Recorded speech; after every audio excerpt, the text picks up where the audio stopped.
It's very important for American officials and people in high up places to know that we Pakistani Americans do have a voice, do know what's going on, and do have a say in what's going on.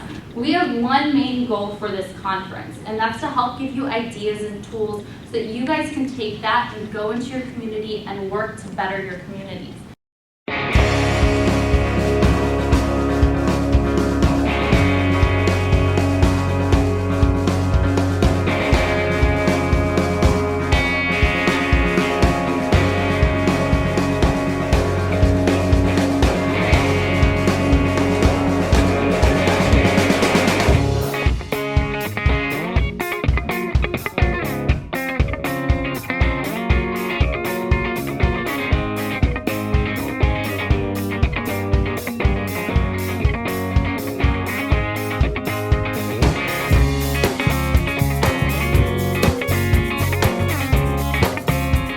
But what we're going to do for today's workshop is to teach you very basic skills in how to address conflict.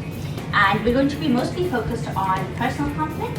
So you will not leave today's session knowing how to resolve the Israeli-Palestinian conflict, because if you did, we would all live in a well-peace tonight, right? But so we're mostly going to focus on personal conflict that you encounter with a parent, with a sibling, with a teacher, your friends. Just don't let your differences limit you. You know, I had my set of differences from the people around me in school. Literally, I had Ziyad became Islamic Ziyad, Islamic Jihad, all sorts of things. It was meant in actually good fun and ignorance, frankly, but the point is you could have taken that to heart, or you can actually be like, you know what, fair enough, I'm different, but my difference is my strength, and I'm going to show that in my school, my college, my job. And I think that's been a really important thing. My difference is my strength. Most professionals in the national security field, they tend to be white males. You don't meet a lot of Pakistanis.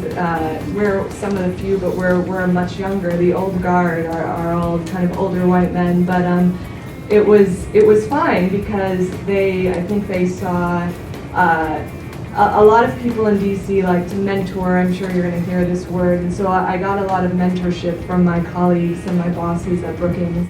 My success in my entrepreneurship, businesses, I'm very grateful, as I said, to God. I got lucky, but let me tell you, it's not about the successes I've had. The entire thing has been made on failure. My foundation has been all the failures that nobody asked me. There were many things I did that failed. But what did failure teach me? Success.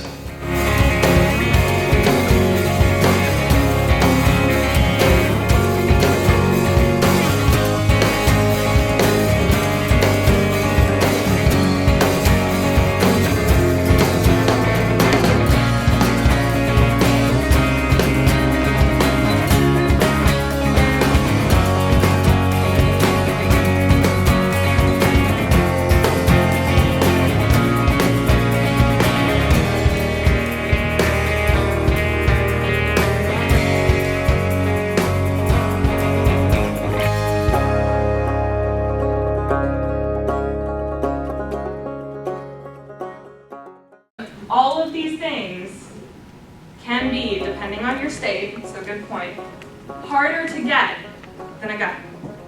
It can be harder to get a certificate to sell lemonade, to sell or buy a cute little puppy dog, or cats, or lizards. And in some states, I think it's in Iowa, a marriage license is actually more expensive than a gun license. So here are some facts, some basic facts about gun violence.